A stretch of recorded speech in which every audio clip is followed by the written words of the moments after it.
Military Broadcast Radio, the station that's giving veterans a voice. Find us on the web at mbradio.us. This entire military is one cohesive, dedicated force. And the threats to our nations, they don't sleep. They're watching our every move.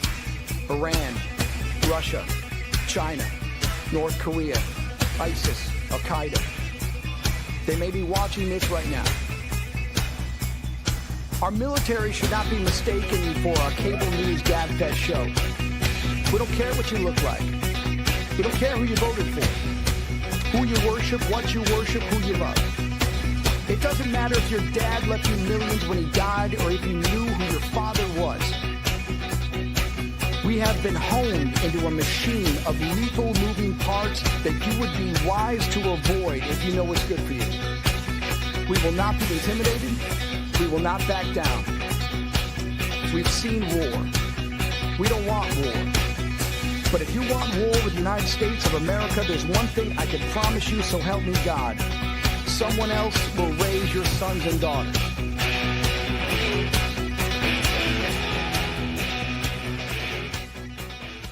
Opinions expressed in this program are those of the speakers and do not necessarily reflect the views or positions of any entities. Turnbuckles and stogies. Yo, what is up? What is up? Yo, happy Sunday. Another Sunday with your favorite hostess with the mostest. My dad, I'm doing a wrestling punch. I looked at her and I said, hey. I'm from Brooklyn, New York. We're not in Brooklyn, sir. We're in upstate New York in Dutchess County. I'm originally from Yonkers. Wait a minute. I guess you guys don't know each other that well. Oh,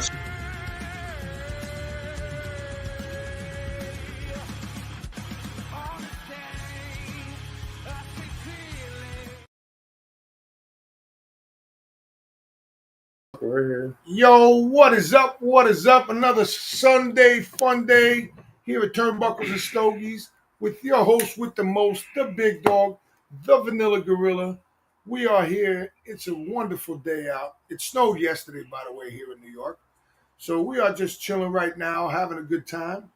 So, you know, we a few things to talk about, and then we'll bring on our guest. So where do we start, son? Well, you start. I'm just sharing the stuff out to everybody. So I didn't get to watch wrestling this week. But just so y'all know, I will be officially retired April 30th. I got my letter in the mail. I already knew that, but I will be officially retired April 30th. So you'll be seeing more of me and less of him. So today's guest is a good dude, just starting out. I'll let him get into the narratives of that. But everybody that don't know, this week is PCA. Everybody don't know this week is PCA, and a lot of people are at PCA right now. If you go online and you look, there's a lot of people over there. We were supposed to go, but again, my daughter's graduating. I got a prom dress coming. I got a graduation. So, you know, things happen. But I'll be in New Orleans next year. I don't know if it's in New Orleans next year. Yes, it is. It's right after the festival.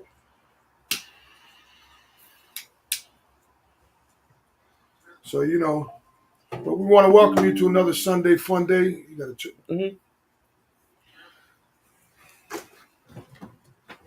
Go ahead. So, you know, we have a lot of friends out there. Shout out to Vicente Blends. It's their first year there. And I hope they're doing really well. Rick in West Tampa. His first year there. No, it's he's his second or third year. Second or third year. So, you know, shout out to them. Shout out to Ishmael Olivan. Shout out to my man 505, Danny, who's always out there. There we go. So shout out to everybody out there having a good time. New Orleans will never be the same. You know, it is what it is. Right now, I'm finishing my punch cigar because I just got off of work. I've been working since 4 o'clock this morning. Went in for some overtime. So whenever he's ready, he can talk to wrestling because I didn't watch it. I didn't watch a lot of it. I saw bits and pieces. So, I mean, you know, I seen when next weekend you got WrestleMania. I seen when Randy Orton was in the ring and what's his name came out, the Samoans, and they were talking about Randy, and then Randy said, "And you, Tama." Oh, and they did the yeah. And he said, "Why don't you get your ass in the ring so I can whip both your asses?" Oh, that's the one I wanted. So yeah, so that's the way it works. This guy's been doing it almost 30 years, and still is physical fit, ready to go. There we go. So I don't know what he's doing. He should have done all of this before the show. Relax. Don't tell me what to do. I run the show. I can leave. I'm sharing it out on Instagram to everybody. That's what I'm doing. So, Oh, dang it. I messed it up. But if we ain't got much to talk about. You want to bring our guest on? Bring our guest on. It's fine. Joe, I don't know what you're talking about. No. It's fine. Bring our guest on. Why don't you just talk? You have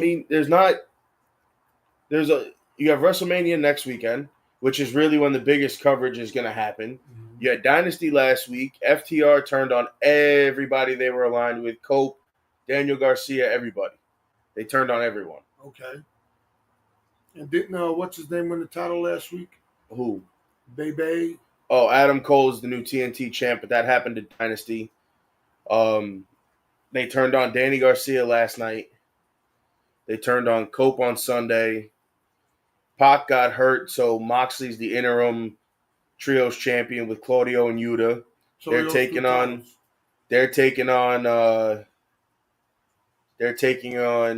the Ops, which is Hook, Joe, and Shibata on Wednesday night. The Owen Hart tournament's going on, the men's and women's tournament. That's really Ray Phoenix is now in WWE. He's on SmackDown. Been there a couple weeks. You have Finn, Dominic, Braun Breaker, and Penta for the belt at Mania. There's it's going to be 9 hours each day. So and what's his name came back? What's his name is in WWE now? I just said that, Phoenix. Yes. Said that for a couple of weeks. He's been there a couple of weeks. I didn't know that until I seen it last week. Yeah, he showed up the week before last. He debuted. Okay. Their logos are similar. Penta's and Phoenix's logos are similar. So there's that. Guys, for y'all that don't know, I can't watch wrestling because I'm always in bed by 7:30, 8 I normally don't watch it, but I have work at 1 o'clock in the morning for the next 2 weeks. The last few weeks I've been staying up to watch it because all the shows have been very. What about GCW that you watched? That show that was like 4.5 hours with the 40-man battle royal. That hasn't happened yet. I thought it happened. That was MLW. I covered that already. Oh, you did? Covered that last week when you kept trying to talk over me. Okay. While I was covering it, you kept talking over me. All right. So, it's probably why you missed that. Probably right. Because you don't give me a chance to talk. Probably right. You just talk right over me. Okay, I'll let you talk. I did a lot of talking last week. I did all the talking last week when we had no guest. So, guys, let me bring on our guest, the owner of Cati Cigars, Mark McClurkin. I hope I said it right, Mark, if I didn't slash up your name. Let's bring him on. The interview of the week is brought to you by Jersey Mike's, a sub above. Hey, there he is. What's up, Mark? Morning, y'all. How you doing? Good. How are you? Hanging in there. What's going on, brother? How's your Sunday going? It's been a little busy, but finally calming down.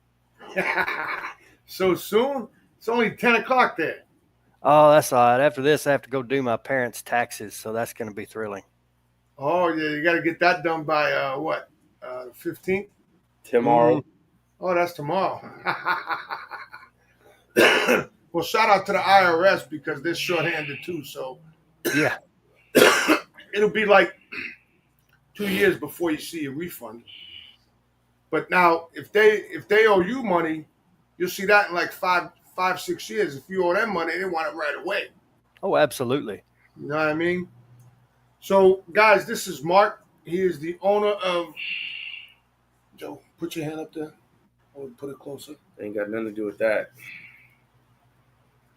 That's where you're waiting. Cati Cigars. So you're smoking the Toro. I'm smoking a Toro cigar, and it's called Jama Strand. No, that's where it's from. Oh, The name is right there. PR49. It's from Jama Strand. So, Mark, tell us how you got into the cigar business.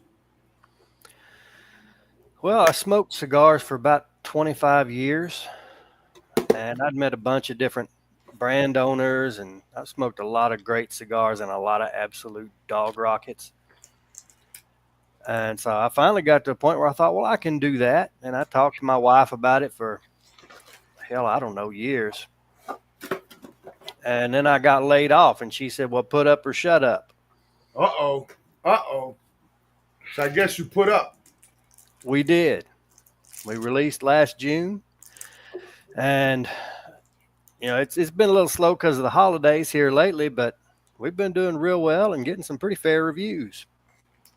Well, I got to tell you, I smoked This one, the Canon I size. smoked the Canon size yesterday, and let me tell you, man, that was a very Yeah, enjoyable cigar. And what I the like tab. is that you get a white label on there first, and then you take the white label off, and you got a nice little red and white shiny label. So I kind of like that because most labels are like dull. They're like a dull finish. So I like that. And so, what was your inspiration to call it Cati Cigars, and how'd you come about that? Well, my family's been in Texas since it was Mexico. We fought the Texas Revolution, and we wanted our brand to be something that was a little bit of a nod to the family. And so Cati is short for Come and Take It. That's from the first flag of the Texas Revolution. Okay. And so that's just a little bump saying, hey, here's the family history in there. And that cannon-shaped cigar is also from that same flag, because that's the flag with the cannon and star that says "Come and Take It" on it, the Gonzales flag. Okay. So I like what you sent us. I like the little Velcro thing.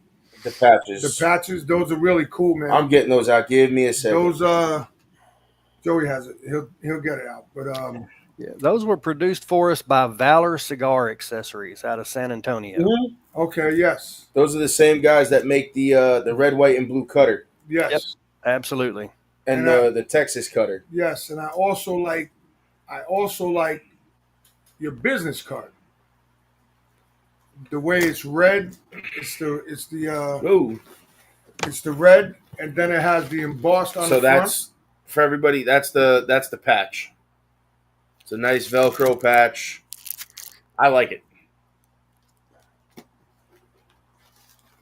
And then that's the business card. I'm starting to see a lot of companies now use either the embossed business card or use their logo, and then on the back, like you did, have all of their information to get a hold of them and to be able to order and stuff like that. Well, it's funny because we hang out with Matty Rocks, who's like my best friend, and he's Drew Estate's best friend, and he told us, instead of doing a business card, do something on your phone. They have a dot card. It's virtual. Yeah, so like I can just like if I ever meet you and I say, "Hey, here's my business card. If you want to come on a podcast," I guess you just Mm-hmm. hold your phone together or whatever. I'm not technology Savvy. so so I think that's pretty cool, and I think your business card is cool because all you got to do is scan that code and it takes you right to the website. Am I correct? Yep, absolutely. You can scan the code on one side for the website, and the other will dump my contact information straight to your phone. That's awesome. Let me have a cutter. Is the What? okay? So keep going. So yeah, so it's amazing how many boutique companies are starting to do the QR code, and you know, and we promote mainly boutique companies because I'll be honest with you, I like the bigger companies, but I like boutique companies because they always have. We support the smaller guys like us, and I say smaller guys because we don't have any big sponsors. We don't have, it's just me and my son, and we travel around with a computer. And people think when we say podcast and we film in your lounge, they think we're bringing like cameramen, a green screen, this, that, and the third. It's just me and my son with a computer. That's it. Mm. We've had a lot of boutique guys on here.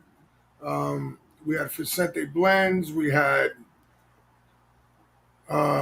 West Tampa Cigars. We had Matt Booth. We had Henderson from Aventura, Blackbird. I mean, we've had so many. We've had Laura Cigars on here. Right. We try to specialize in the boutique companies that some of them are mainstream, but they're not as big as, like an Arturo Fuente and guys like that. But we also like to showcase the littler guys, the less well-known guys like yourself, like Laura Cigars.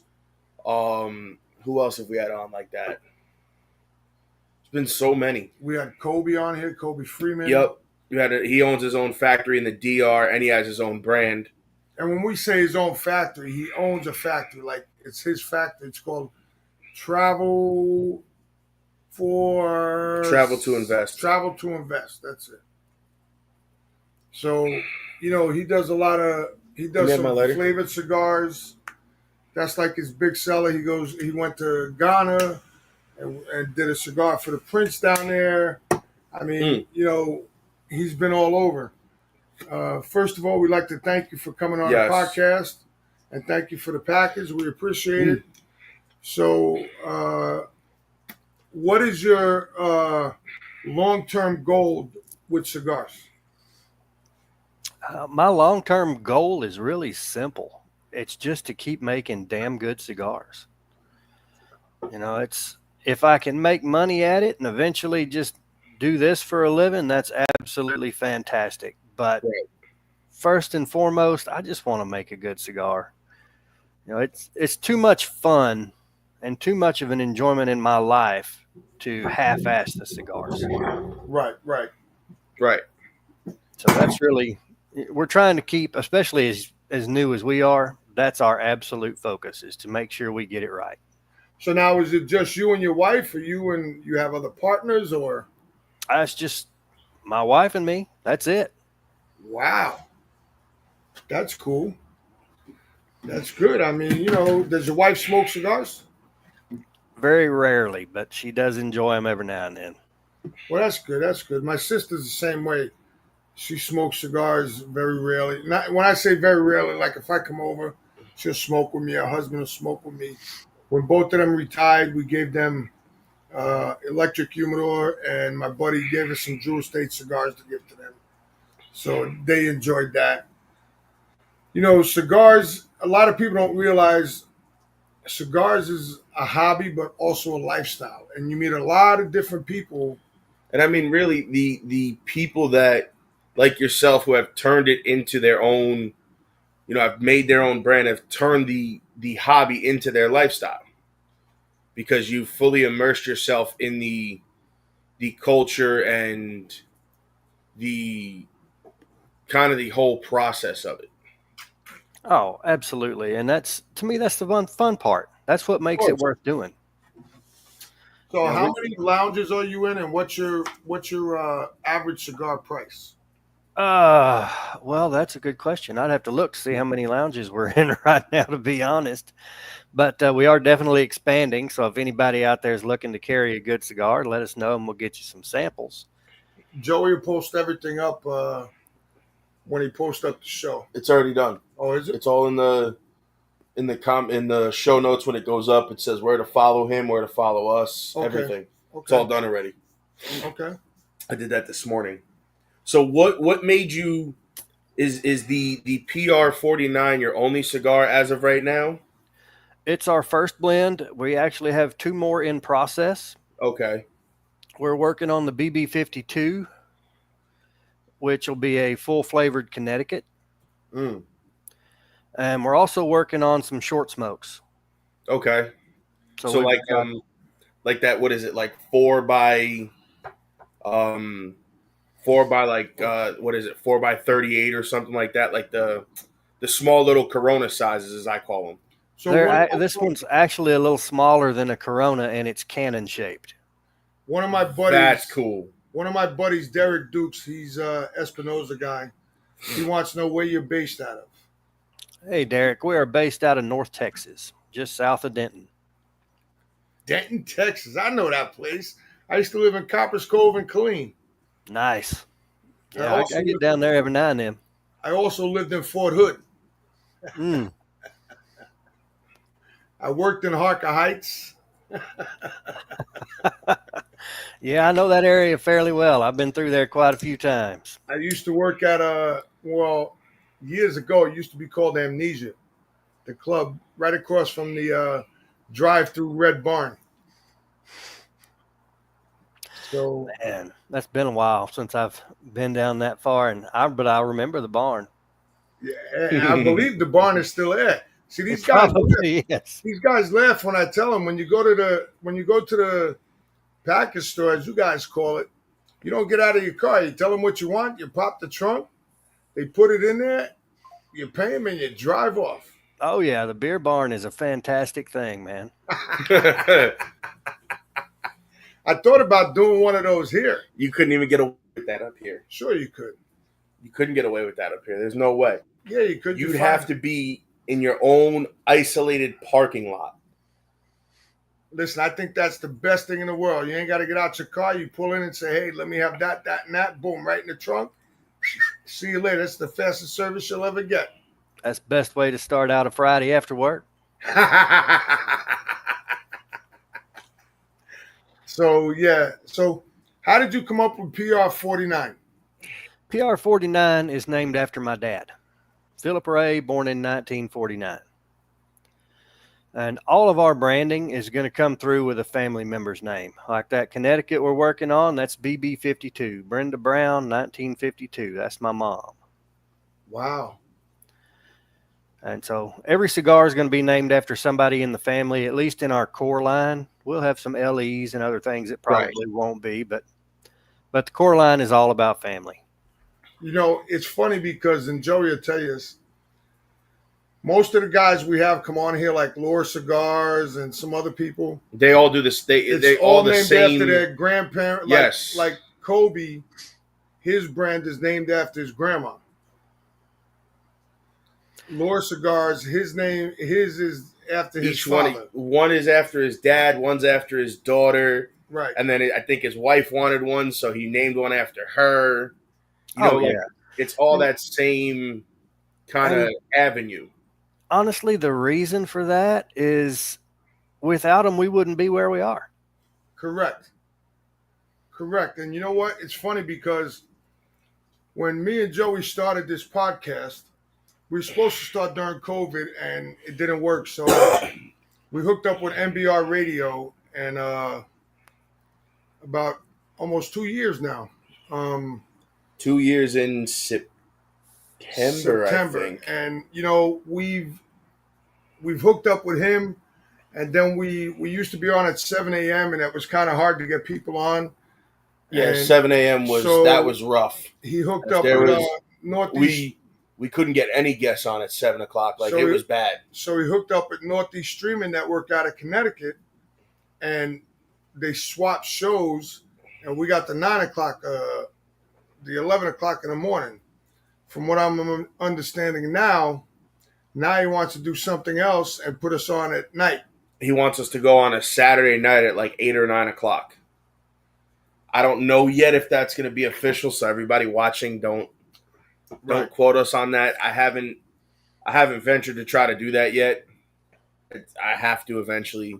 Do I think it'd be better to get people on? Sure, absolutely. It might be, but remember, now you get a lot of events on the weekends because the summer's coming. Right. So that's where you're going to run into your problems. Correct. So maybe after the summer, we go back to the winter. But now, this PR49, it comes in 3 sizes. Are all of your core line going to come in those 3 sizes, or are they each going to kind of vary in how many sizes you have of them? What we're going to end up doing is probably producing 3 sizes of each blend, but we're going to let the blend dictate the size. Okay. So, however, that if we find a great blend, and we're typically probably going to do a Toro and Robusto just because you sell the heck out of them. Right. But we'll do a 3rd size that accommodates the flavor profile of that blend the best. So that's why this one is like almost like a 60. Yep, it's a 58 to 48. 58 Wow. at the cap, 48 at the foot. Okay. I like so it's almost tapered. Yes. It's essentially tapered. Oh yeah, look at that. I didn't even notice that. Yeah, it is. I told Yep. you that. Oh, I no. didn't. You weren't out here when I was smoking his this morning. Tell you what, pull up the Gonzalez flag when you get time. Mm-hmm. Put that cigar next to the cannon on it. Uh-oh. Now you got him looking. You can't tell him that on live. He'll do it right now. That's all right.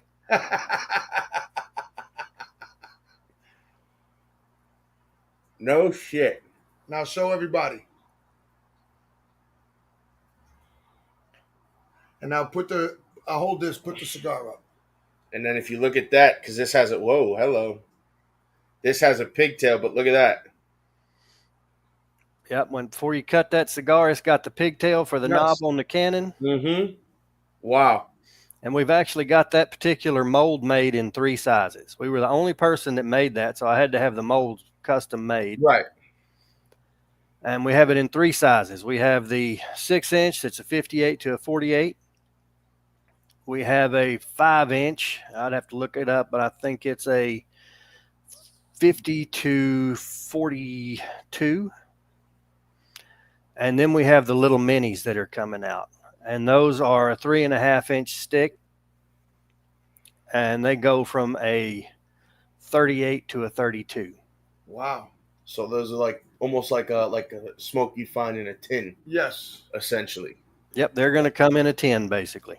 Okay. And is it They're going going to to be just quick smokes. Is it going to be like the label that you have on here?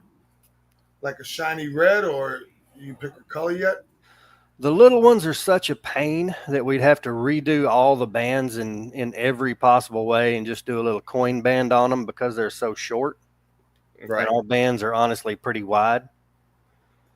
So we're probably just going to leave the bands off of those and put all the branding on the box. But we're going to make it. I mean, like on the box, is it going to be like a shiny red or? It's going to change. For instance, that we don't have the packaging done for the little ones yet, so we're not sure what color they're going to be. But like the BB52, that one is a green label. And wow, okay. All of that banding changes. If you look at the white band on that cigar, yep, you've got the planes in the background with a pump jack on the left. Yeah. Mm-hmm. That pump jack is because my dad was born in a boom town. Okay. Born in Burke Burnett, Texas. So that represents the town he was born in. I used to see those all the time when I drove through Texas. Oh yeah, they're all over the place. When I used to go to Waco, they were all over the highway by Waco, all over. So when you go and look at the new band for the BB52, that one, my mom was born in Fort Worth, so it's got the Fort Worth skyline, the train coming into the stockyards in the background, and on the side, the foil element's going to be a dance club that used to be mob run down in downtown Fort Worth. Very nice. That's cool. I like that. Does that mean it's going to have a picture of a hitman on it? And then it's still going to be like that same like shiny finish underneath with the name of the cigar and everything, right? Yep, it's identical. It's just green with a BB52. Okay. So, wow, that's pretty cool. I'm a little dumbfounded because his cigar is tasty. The labels are tremendous. So, what blend, if you want to disclose it, what is this blend that we're smoking now? All right, the PR49, you've got a Hamastron Habano wrapper. So Hamastron Honduras wrapper.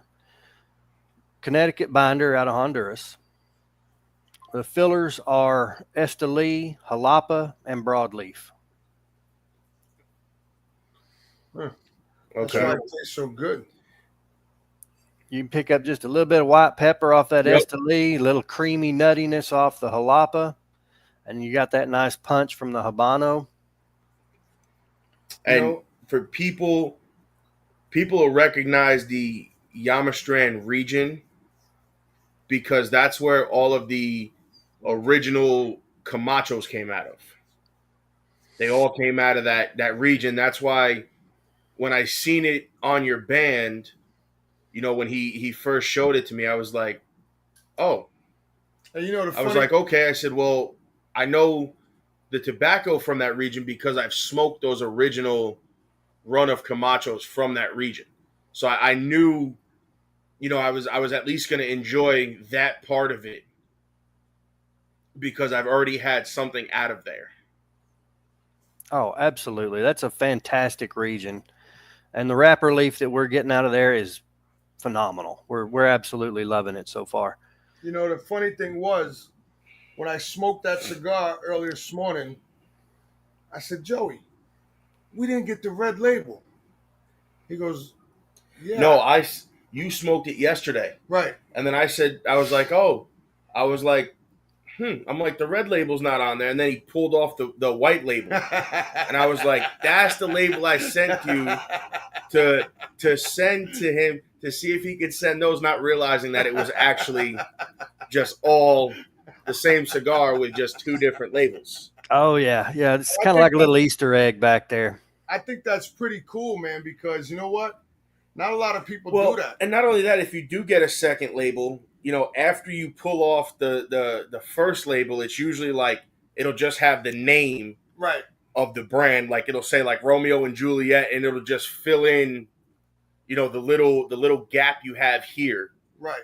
And then when you pull it off, it's just one little band that just says, Aging Room, Romeo and Juliet, Drew. It's like, oh man, it's like I was hoping for, something cool underneath, and it's like I just got a little band that I could have just pulled everything off and just smoked the cigar without it.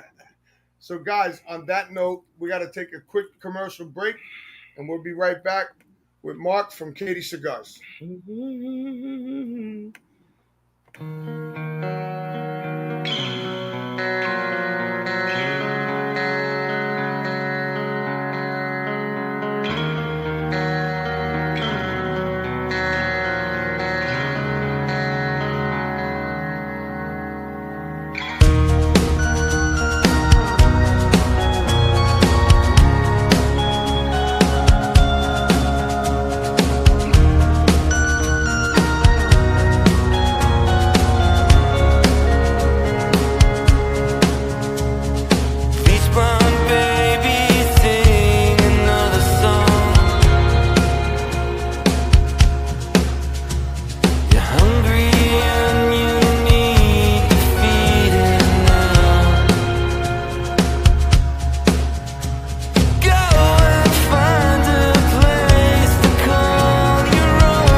Yo, we are back. We are back. This is your man, Big Dog, the Vanilla Gorilla, Turnbuckles and Stogies.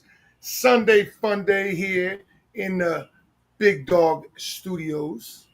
And we are with Mark McClellan from Cati Cigars. Any questions? Anybody want to ask questions? Feel free. We have no problems doing that. So, what else you got to ask Mark?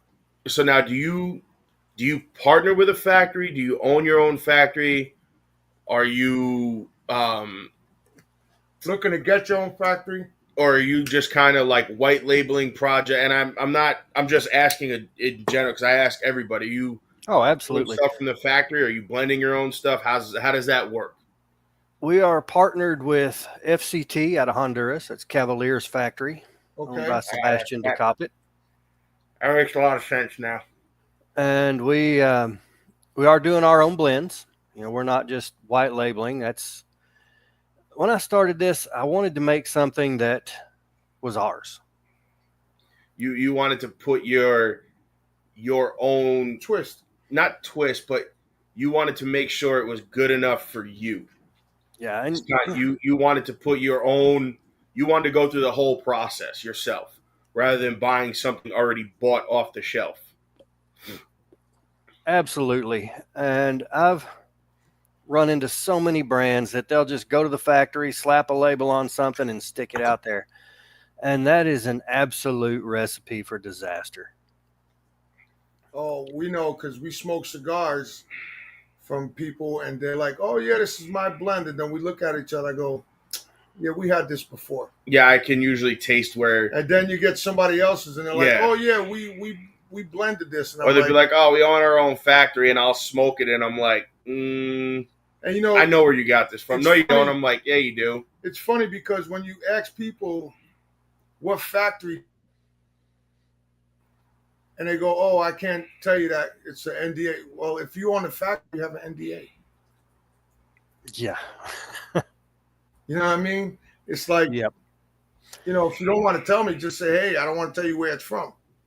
Yeah, and we honestly, I actually ticked off some other brand's sales rep a while back.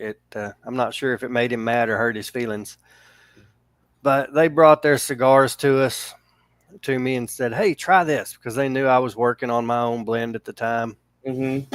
And I got about a quarter inch in, and I said, "Man, you got a problem. We need to walk through some stuff." And so I took my knife out and cut his cigar lengthwise while he was sitting there. Wow. And said, "Okay, this filler and this filler are under fermented. You need to fix that. Right. Your balance is off. You need to change at least one of the fillers to get that pH balance in there and that flavor balance back, because you've got too much acidity coming through with the ammonia. It's like smoking cat piss." That's disgusting. I've had a cigar like that. Nasty. And that same thing you did. I got a quarter inch in, I took it, and I went, well, that was good. Right off the I think I was on somebody's porch or on my porch or in the car, and I went, oh, that was good. Right out, just threw it. I didn't even care. Yeah, it's Like, not worth messing with. I'm like, I understand. I just bought it. I said, and I just chucked it. Yeah, it's not worth smoking. You just make No. yourself sick. Yeah. Do you go to the factory or do they I was send just you going to the ask. samples? I was just going to ask that.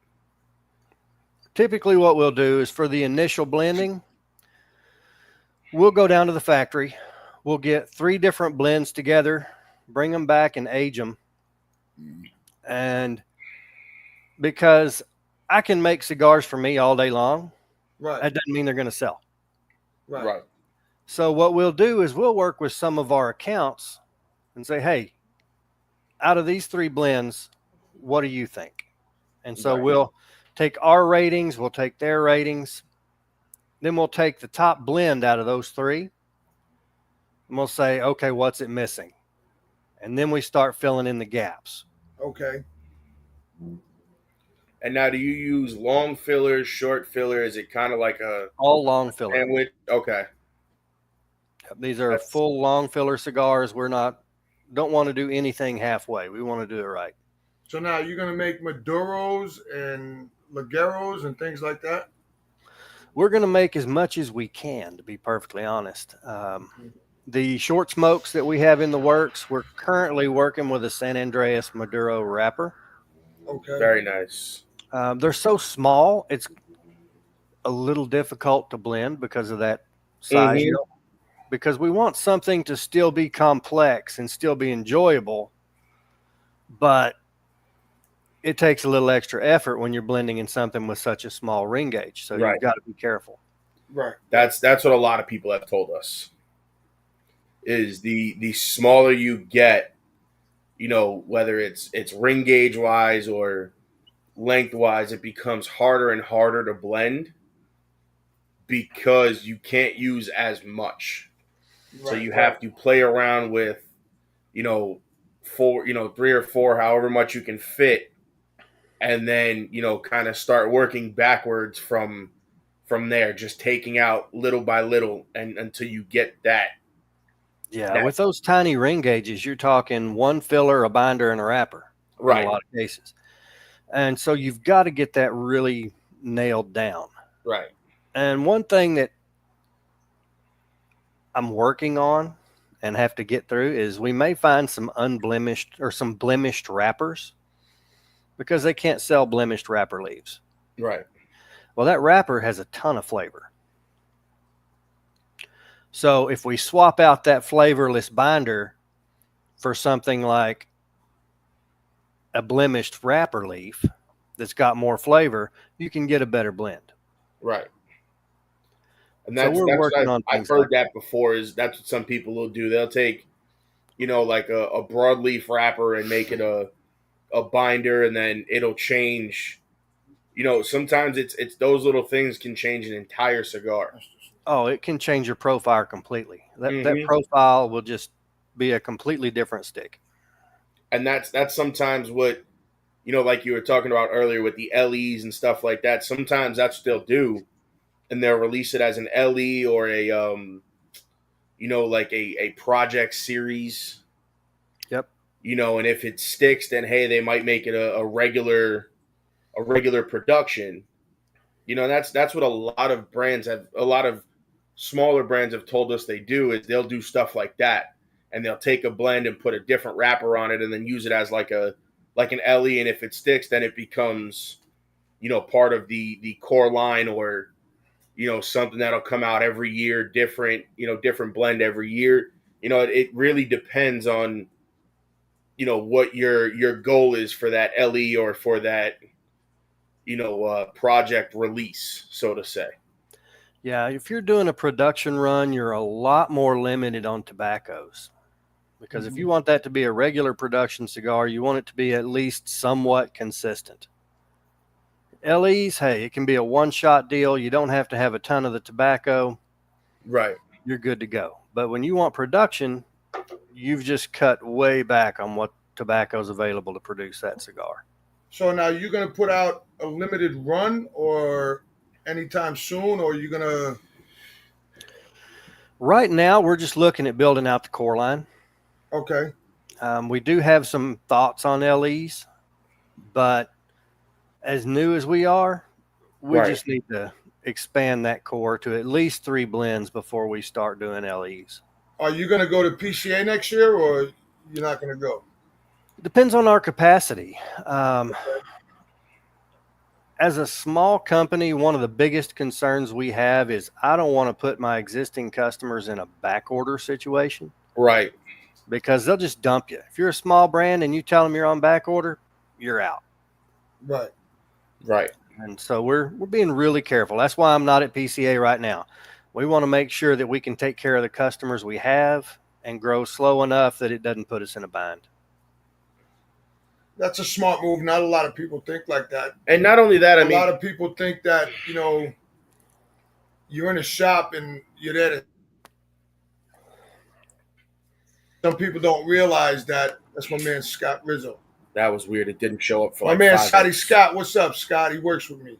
So, a lot of people think that because you're in a shop already, that they're going to keep you. But like you said, somebody else comes in and you say you're on back order, they're going to be like, you know what?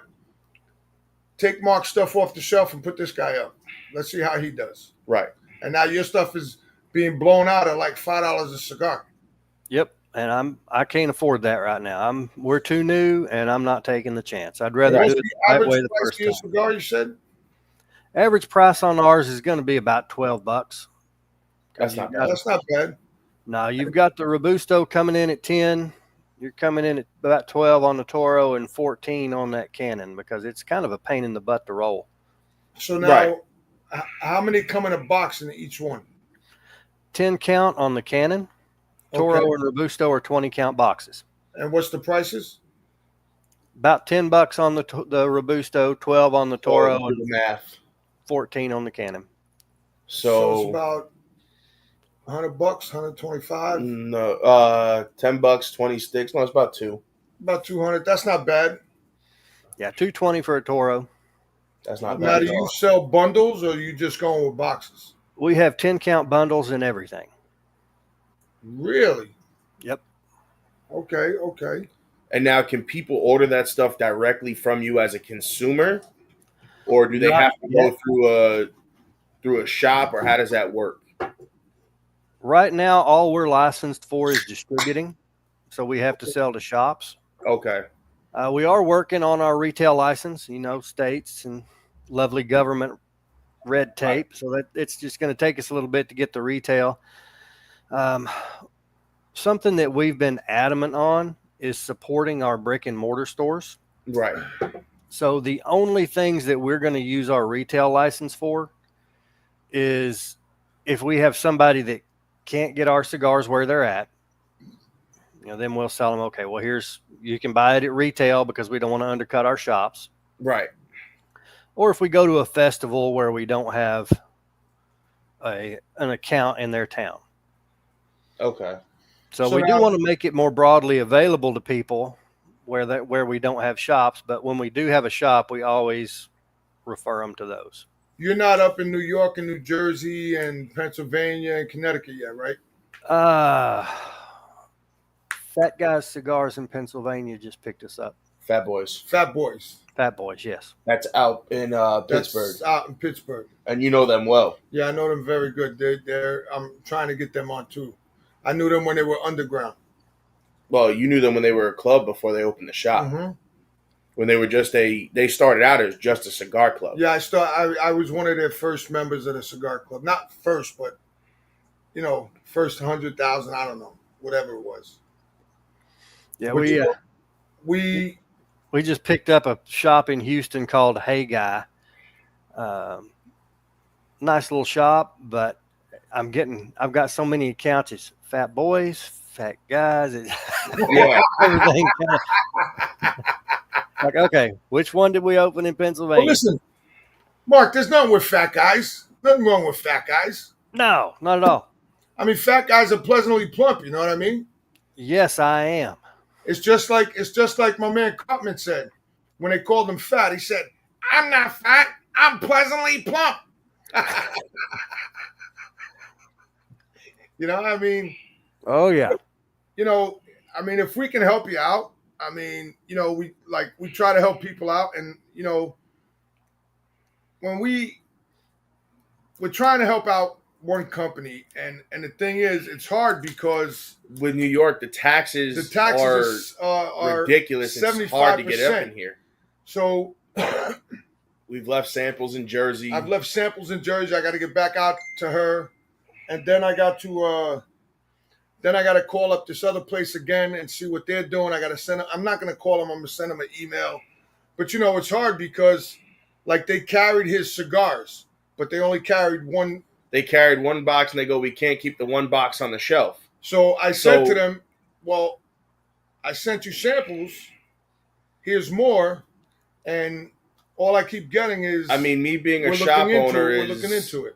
if that's selling out, you order 3 or 4 boxes of that and bring in another part of their line and introduce another one, slowly but surely. And that's kind of what every shop owner I've talked to. And I'm like, you as a brand owner or a shop owner, if your cigar is selling out in a shop, what's the next thing you do? They said, well, you up their order from 1 box to 4 boxes, and then you introduce one other cigar. If it's a Habano they like, you might introduce a Connecticut, or you might introduce the Maduro, or a Corojo or a Criollo, and they said just so that there's another option on the shelf for somebody else. And every time I call them or email them, it's like, we'll get back to you. We're looking into it. I'm like, and the owner called me and I'm like, listen, dude, I can't force these people to put your cigars in the shop no more.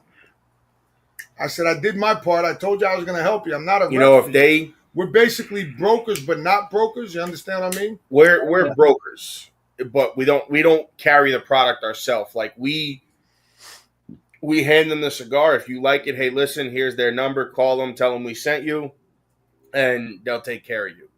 We don't broker the deal behind them. I call them. I'm like, listen, here's what they want. Okay, can we do it? Okay, I'm going to send them your way. Here you go. And a lot of people say, well, are they going to cover my taxes? No, they're not going to cover your taxes. You got to cover your own state taxes. And that's what people don't understand is, I've said to them, like, listen, for you to do that, you have to order like 10 grand, 20 grand worth of stuff, even 5,000. I said, just to be able to have them cover your taxes without putting the company itself at a loss. Oh, absolutely. I mean, we don't have huge margins to begin with on the production side. And it's been a little bit of a challenge. Honestly, from that same standpoint you're talking about with the taxes and everything else, because as a small company, we can't get licensed as a distributor in every state. Right. We just can't. There's not enough money to do that. And you're talking thousands of dollars, and honestly, you have to have employees just to handle the taxes and forms. Yep. Right, correct. And so we're trying to deal with mostly just people that already have a distribution license. That way we can just send it straight to them as a distributor, and they can do whatever they want to do with it from there. Right. Now, have you had the problem where you give them like an MSRP and then somebody sends you an email and says, hey, I know your cigars are only like $10. These guys are charging us like $18. It varies. We do have some shops that charge more than MSRP. They're typically going to be states that have higher taxes. Right. And so they're just trying to make up that extra margin to pick up those taxes. And I mean, you can't control that because once you send it to them, that's their cigars. Yeah, and it's completely up to them. And honestly, that's one thing that kind of makes me laugh is we keep hearing, well, your cigars are underpriced for what you're selling. And I mean, after smoking this cannon size, I can definitely understand what they're saying. And just so you know, Mark, he held up all the cigars to the flag. No, I looked to see if they were all like this. I wanted to make sure because I completely missed it on this one. I completely and totally missed it. And then when you said it and we went to commercial, I pulled the cigar. And I'm like, holy shit, look at that. Mark, he's holding up the cigars. He's like, nope. He goes, I want to see if they're all closed. I was just making sure. I said, no, they're not. He just told you. Well, I was making sure they all weren't shaped this way, and I just somehow managed to miss that. Joey has bad OCD. When you tell him something, he has to go back and make sure that he didn't miss it. Well, no, because if they're all shaped like that, I want to make sure that, people knew that they were all shaped like that. That's all it was. But he told you it was just the cannon. I didn't know if they were all the same. We will be releasing a cannon in every blend. Okay. Nice. It just may be a different size depending on the blend because we let that blend dictate size. So now, are you going to release anything that has to do, and I'm thinking because you're in Texas, that has to do with the oil rigging? Things like that are probably going to be LEs. Okay. When we do something that's a direct nod to the state, then that's most likely going to be an LE. Core line, that's all about who got us here. Right. So now what is you have kids? I have one daughter. And what does she think about, how old is she? She is 24. So does she like say, hey, Dad, maybe do this, maybe do that? No, that girl, she is something else.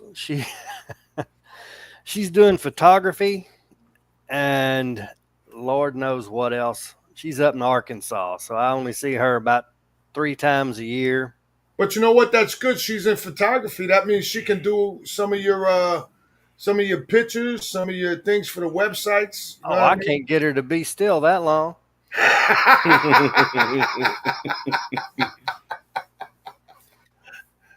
I mean, it's just funny how, like, he started smoking when he was 18. When he hit 18, he was going to the shop down the hill with me before that.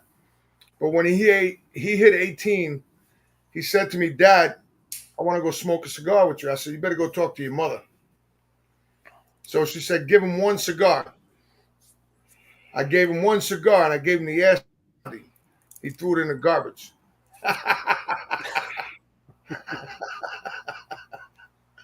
He didn't like that. And then he went to the Ligero. No, I think I went to an Asylum 13 after that. And after that, it was downhill from there. No, it wasn't downhill. No, I mean downhill like It was off to the races after that. Yeah. So Asylum's a nice stick, man. They really are. They're releasing a new one. It's 134 ring gauge by 13. It comes 2 cigars in a box. Look at Mark. Oh, Lord. It's called I sent it to my buddy because we smoked 110 or 120 ring gauge a few years ago. It was made for specifically one place in Michigan. And you can only get it there. What about the one we smoked from Ish, the muffler? We didn't smoke that one. It's called the megalophobia. Enough is enough. Yeah, enough is enough, all right, because I feel I can't smoke those. I feel like I'm getting teabagged by Shaq. I mean, listen, you have to be very secure in your manhood to smoke something like that. Yes, you do. And I mean, listen, I've smoked 80, I've smoked 90, I've smoked 110 or 120, whatever it was. I like it just for the novelty, just to say I smoked it. So BAMF, they made they made something called, it wasn't the muffler. I forget what they called it. He made 10 of them. It was like, I think 25 or 55 a cigar. It was a challenge that everybody wanted to do. The fucking cigar was about this big. Yeah, we didn't do it. It was about, he said it was, there was no mold. It had 8 different tobaccos. Yeah, there was no mold. He made it, he rolled it by hand, and when you got it, it was wrapped in the cellophane. And that's how he molded the cigar in the cellophane, just like that. I know guys that smoked, they're like, after I thought about it, I was like, I'll do it at first. And then I was like, I thought about it, I'm like, that's too much fucking cigar. You know, I'm like, I've smoked shit, and I'm like, that's just too much. And there's nowhere to store it. You can't put it anywhere. It doesn't fit in any humidor. It had 8 different tobaccos in it. And he was laughing because these guys were smoking it. One guy smoked it in my car and it started cracking. And I'm like, dude, put it out, bro. You're going to be here till tomorrow morning. You'll be there for a couple days. You know, and he's like, no, but I said, bro, it's cracking. I said, how are you doing that? Well, and it was, but you can't blame that on the manufacturer. That's the way they stored it. That's the way the person stored it. They didn't put it in a humidor. There was nowhere they couldn't put it anywhere. After I thought about it, I'm like, that's a lot of cigar, a lot of tobacco. I'm like, and at the same time, like, I got nowhere to put that thing. Yeah, you have to have I had one humidor that can handle that. Yeah, if I had like one of those big, 5,000 count chests, I would say, all right, you know what? I'll buy it and just put it in there and just leave it there. So, Mark, just as a novelty. What other cigars do you smoke besides your own? I always ask the brand owners this. I am all over the place. I smoke everything. Okay. And not to cut you off before you start, that's what a lot of brand owners give us. Right. They tell us we have to smoke stuff other than our cigar because you have to know what's on the market. Right. Yeah, you've got to know not just what you're competing against, but it's something that can give you ideas.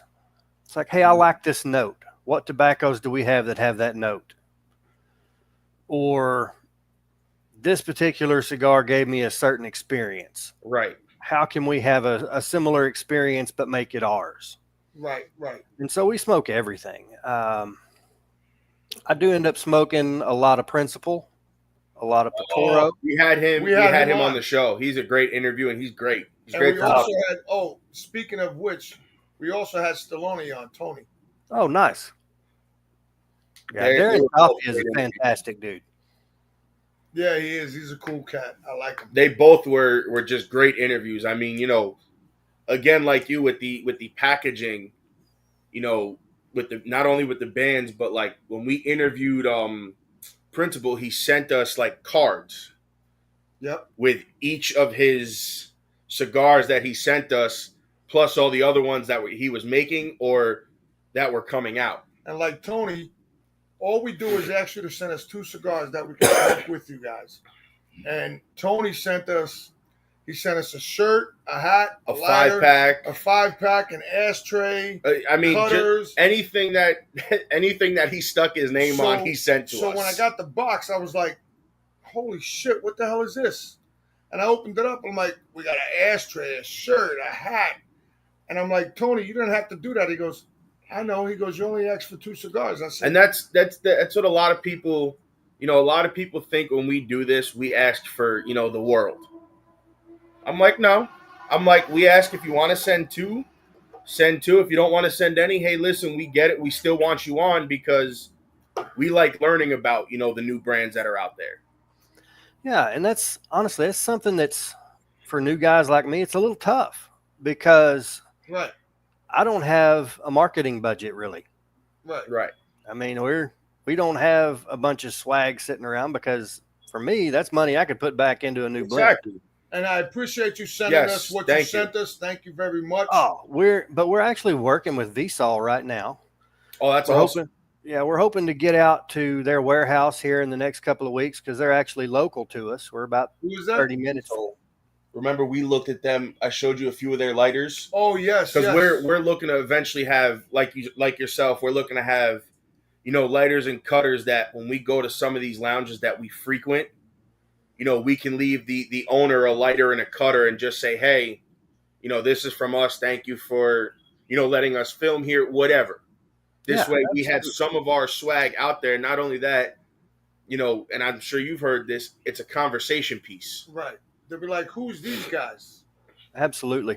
Like we And go to Vsol one lounge in Jersey, Cigar World, and we filmed there twice. And she did the same thing. She went through Vsol. She hadn't had anything branded with, their logo on it for cutters, lighters, whatever. We went in one day and she just got her shipment and she had metal perfect cutters, plastic perfect cutters, lighters with a mirror, big lighters, small light, anything she could put her name on, she did. So then when we were sitting there and we started the podcast, she came over, she goes, here. So we were like, oh, look at this, guys. Cigar World. And again, we still use it. So not only, that's the other thing is you're going to make that stuff. And if you're doing podcasts or whatever, you might send a lighter and a cutter. And now people are just going to use that all the time. And now your name is out there. Absolutely. So we're looking at it for the swag, but we're also, Vsol offers a drop ship service, which is fantastic. So we don't have to keep a ton of stock. Right. They'll just make it as it's ordered and send it out straight to the customers that buy it from us. See, I did not know they did that. Yeah, so definitely look into their drop ship because if we're gonna have to look into that because, my next step that I've been playing around with is looking at their lighters to see what's what and maybe ordering one for him and one for me and just kind of playing with it. I like the lighters. I found out that I kind of gravitate towards is the like the flint lighters. I like the way they look. Yeah. Everybody calls them the Davidoff, not the DuPont kind of lighters where you flick the top open. Yeah. I don't know. There's just something about it I like. Me too. I also like my torch with a cutter on it, and this way everything's right there. Oh yeah, and honestly, I'm a big fan of soft flame because I get in a rush with everything. I'm running all the time. Right. When I've got that soft flame, there's another minute lighting my cigar. It slows me down. Mm-hmm. It doesn't scorch the tobacco bad. It doesn't, Right. it's just one of those part of my ritual. I mean, that's why sometimes I tend to light my cigars with a Bic or with matches because it slows you down. It You know, does. another way to light your cigars with cedar. But Oh, sometimes, cedar doesn't always stay lit either. You that's got to have a this couple is of gonna pieces sound stuck nuts. together. This is going to sound a little crazy, and people are going to probably cuss at me for it.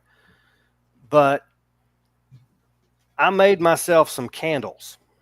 And you hear everybody says never light a cigar in a candle. It's going to ruin the flavor. But I made them with just natural beeswax and a Spanish cedar wick. So there's no flavor. And so all you're getting is a little bit of that wax just to keep the cedar burning. And it doesn't screw up the flavor of your cigar. So I make those for myself and leave them on the porch. Now that there is a very good business idea. Well, I just make them for myself and put them on the porch. This is actually the lid off of one of those candles. Has a wax seal of our logo on the top of it. That's actually pretty cool. I like that. I just pour them in a little black tin, and I leave them on the back porch to light my cigars in the evenings. That's not a bad idea. Let's hold that thought. Let's take a quick break, and then we'll be back. All right.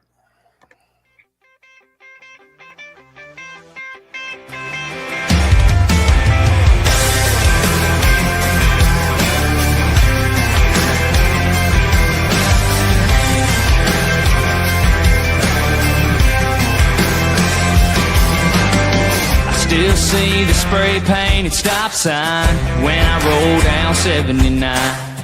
The drag marks behind that mini mart ain't faded after all this time. Every mad drive from Georgia to California's got a boy with a rebel heart.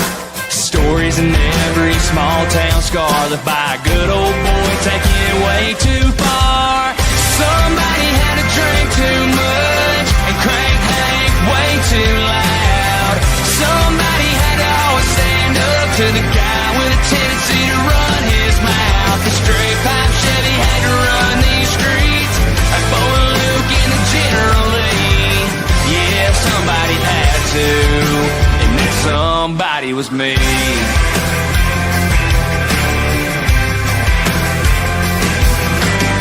There's still ruts on Ridge Hill Road, and muddy cans we tossed out the window. String bikini on a limb by a swimming hole. That's a story that'll never be told. Cigarette butts and a busted bottle sitting by that old burn pile. This town was nothing without us, tearing it up every once in a while.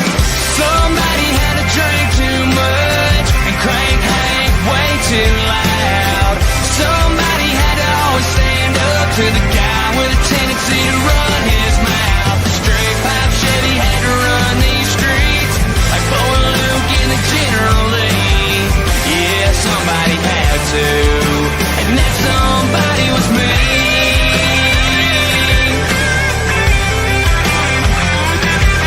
Yeah, somebody had to get a 4.0, full ride, whole life planned out on track. Somebody had to make a touchdown pass when state front page ain't written in black. But somebody had to drink too much and crank Hank way too loud. Somebody had to always stand up to the guy with a tendency to run his mouth. The straight pipe Chevy had to run these streets like Bo and Luke in the General Lee. Yeah, somebody had to, and that somebody was me. That somebody was me.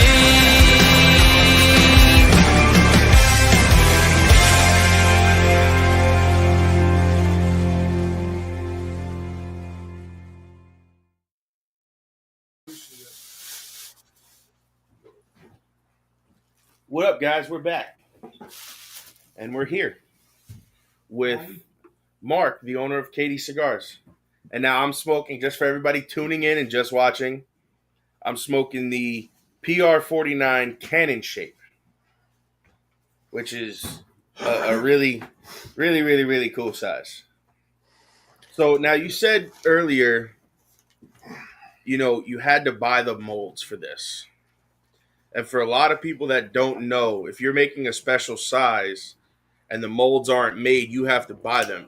What is the process of getting those made, and how much did it cost you, if you want to tell us, to get that stuff made? It really, it takes forever to get them made, because you've got, these places are making big runs of production size molds. They're doing all the Right. parejos that you've got in the world out there. And so when you've got something like this, ours are actually all handmade in Honduras. Cost varies pretty widely depending on who you use and what kind of materials they're using. Right. But we had to draw up pretty detailed specs and say, hey, this is exactly what we need. They need to be right. And so when they make them, they produce a mold that's just a sample mold. And it's a single cigar. Okay. And so you'll roll a few in that single mold, see how they work. If it's great, you just tell them, hey, go ahead, go to production, make X number of sets. Right. No, I didn't know that they produce one for you to try and see how it comes out and then go from there. I didn't know that. Yep, just comes out as a single stick mold, because they want to make sure that the mold is not just meeting your specs, but that you can actually draw on the cigar. Right. Right. That was something with this particular size. We had a little bit of a weird concept behind it. It's not just the aesthetics of the Cannon, but there's also some physics and some flavor changes through that. So from a physics perspective, that smoke is coming in contact with more tobacco at the back of the cigar. Right. So you're going to be able to smoke that to a nub and it won't get hot on you. Oh, he does that all the time. So it's not going to heat up. It's not going to get bitter on you, because you don't have that burnt taste as you get into that last and final, shot. Exactly. It's cooling that smoke before it ever gets to your palate. So it's acting like a heat sink in a computer. Now, how did you come up with that? Honestly, I've done a little bit of everything over the years. Okay. And so when I was thinking through what we could do different and how we could keep that smoke cool, because heat is the absolute enemy of flavor when it comes to cigars. If that cigar gets hot on you, your flavor is going to be shot. Correct. Absolutely. And so that was the best way we could come up with to keep it cool without doing something like an intubado or just extraordinarily strict requirements on draw testing. So we do a lot of draw testing. Okay. But when you do with this cigar, as long as it's rolled properly, right, it'll cool itself. And the draw is, I can even say with this, I didn't have a tight draw on this at all. Absolutely not. Not at all. Yeah, we're pretty strict on our quality control. And the fact that we're coming out of Cavalier, those guys... I was just going to say, coming out of that factory alone... Yeah, they do a fantastic job. Yeah. I've never had a bad Cavalier. Because, they do your stuff. They produce stuff for Nick Goss, who was on our podcast. They produce for so many different people. And actually, one of the owners is Captain Lou's nephew, cousin.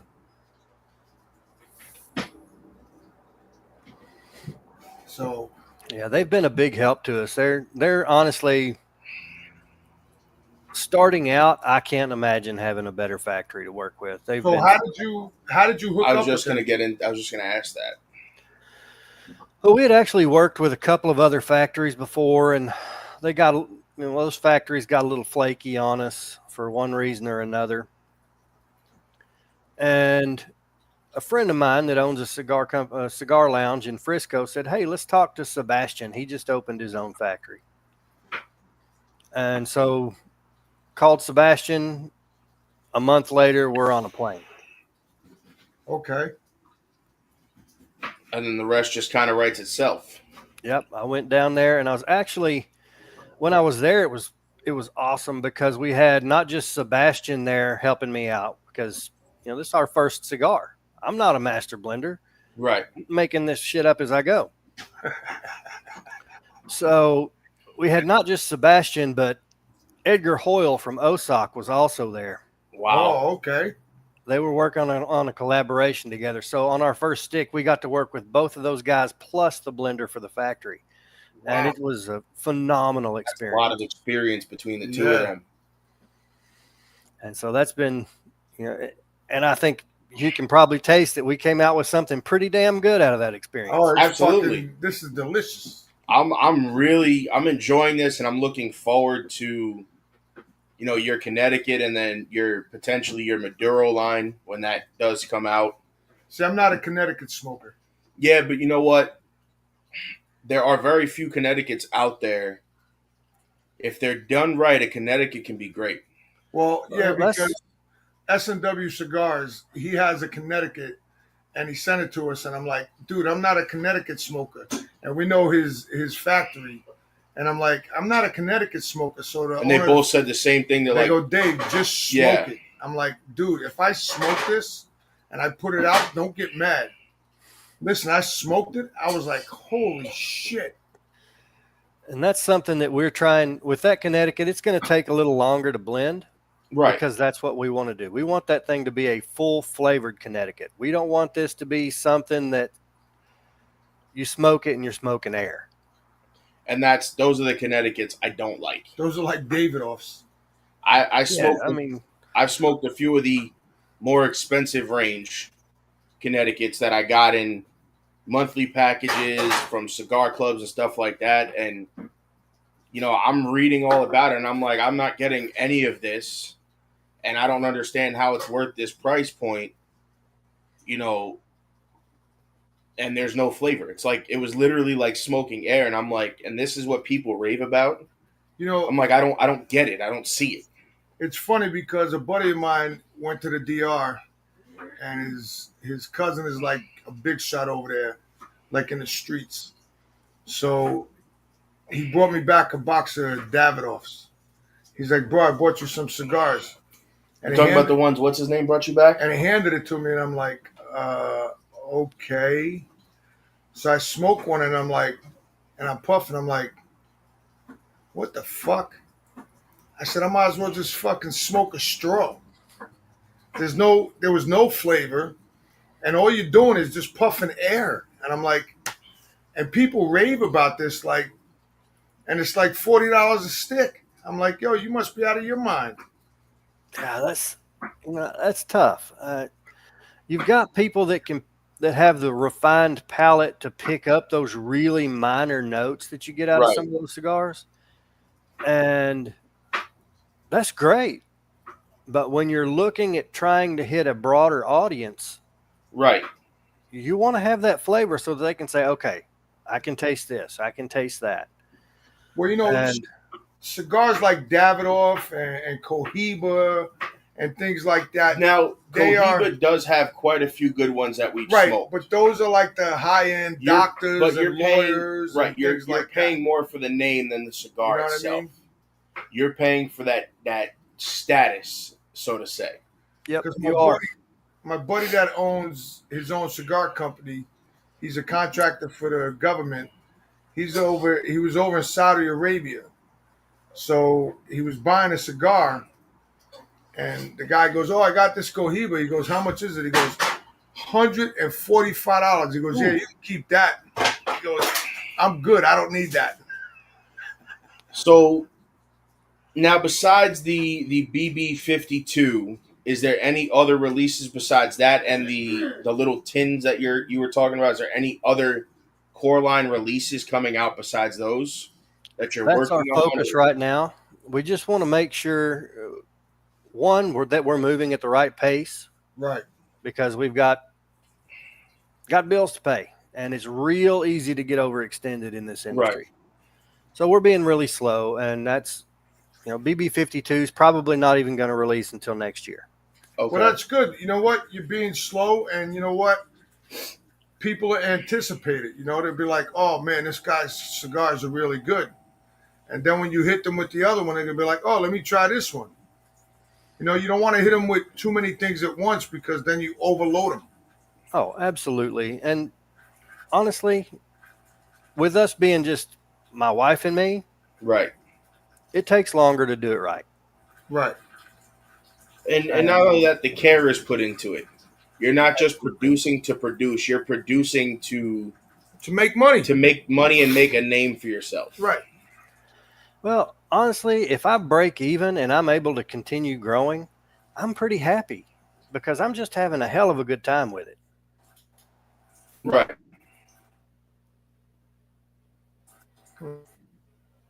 So let me ask you this, because we're going to be jumping off soon. As we're winding down here. So as we're winding down, guys, we got the owner and CEO of Cati Cigars, Mark McClurkin. And Mark, we appreciate you coming on here. And just tell us that they can only get their cigars through retailers. Now, for people out there, are there any retailers that ship? I believe Fat Boy ships. Yes, I think in Pennsylvania. I believe he ships. I believe Fat Boy ships, and I know Industrial Cigars out of Frisco, Texas ships. Okay. So if you guys want them, you can order them there. And do each of those shops have all three of your sizes, or do they only have specific sizes? Should be carrying all three. Okay. And now, is that your minimum order for anybody listening? For shops, do you require them to order one of each size, or can they order one size, or, how does that work? We have no minimums. And we're actually, for another week or two, we're offering an early adopter special. So anybody that gets in with us in the next couple of weeks can get 10% for the life of their account. Wow. Wow. That is a permanent discount as long as they keep an active account with us. Okay. Wow, that's great. So any retailers out there, now Mark, do they hit you up to get them in the shop? Yeah, just email us at info@caticigarco.com, or they can give me a call,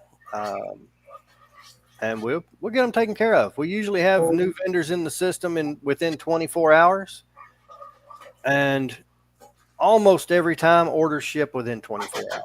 So guys, there you have it. If you're a retailer and you want his cigars, just hit him up at the info Cati Cigars.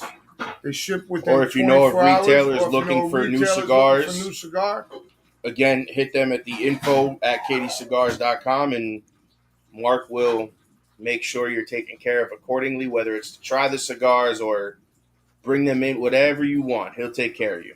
Yeah, they can just hit our website, and there's a link on there for contact us for retailers. It'll come straight to my phone. Okay. Anytime a retailer calls, they talk to me. They don't talk to anybody, no sales reps, no secretary. They're going to talk to the owner if they call. All right, Mark. So listen, we appreciate you coming on, my brother. Yes. We got to wind down.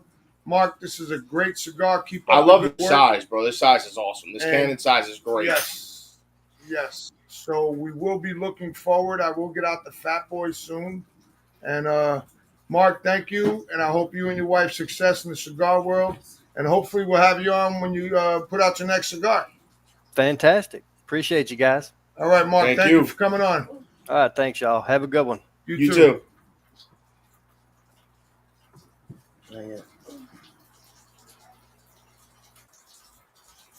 Well, there you have it, guys. Another fun day Sunday with Turnbuckles and Stogies Pod, the big dog, the vanilla gorilla, and it's a wrap, dog. So shout out to Cati Cigars for coming on. Don't know if we're going out anywhere today. If you see us, say hello. Say hi. Just say hi. That's all. We're not sure where we're going yet. We may not leave right away. I have no idea. I'll figure it out. You'll figure it out. But we'll figure it out. So stay tuned. Thank you, everybody, for tuning in. Thanks, my man right there, Scott Rizzo. He works with me. Derek Listens Dukes, and watches the podcast. MBR. Dukes, Thank you to everybody watching, everybody on Roku, on Amazon. Thank you guys for watching. Without your support, there's no Turnbuckles and Stogies Pod. Absolutely. Now, next week is Easter. Happy Easter, motherfuckers. So we won't be doing a live show on Easter. We're gonna drop a secret thing. You will actually see our interview that we filmed over the summer with Matt Booth. Story time. That interview was a fun one, so you're gonna want to tune in for that. He was cutting an apple, by the way. Talked about Room 101, you know, his thing with Sancho Panza and LSD and how he came to revive those brands. I got paid for that. Talked about jewelry. We talked about everything he's kind of done. We want to have him back on again. So stay tuned for that next week because that'll be a lot of fun. And then on the 27th, I don't know who we'll have yet. Maybe we'll Yes, because our 27th yeah, had a scheduling mishap. maybe we'll just that'll be another week where we kind of just cover all things Well, we wrestling can- that went on. Yeah, we can cover wrestling next the following. Because you'll have a week after Mania. You know, you'll have Mania this weekend coming, and then you have the aftermath and the fallout, and we'll talk all about that on the 27th. So until then, guys, it's been a fun episode. Peace. We'll see you In 2 weeks. in 2 weeks. Have a good day, guys. Enjoy your Sunday fun day. Peace. Ladies and gentlemen, thank you for tuning in to Military Broadcast Radio. As we wrap up today's show, we want to remind you that the podcast of today's episode will be available right after we go off the air. So if you missed any part of the show or want to listen again, be sure to check it out. And remember, we're here to support and honor our veterans. Your stories and experiences matter, and we are committed to giving you a platform to share them. That's right. We're here to give our veterans a voice. So don't forget to catch the podcast and stay connected with us. Giving our veterans a voice.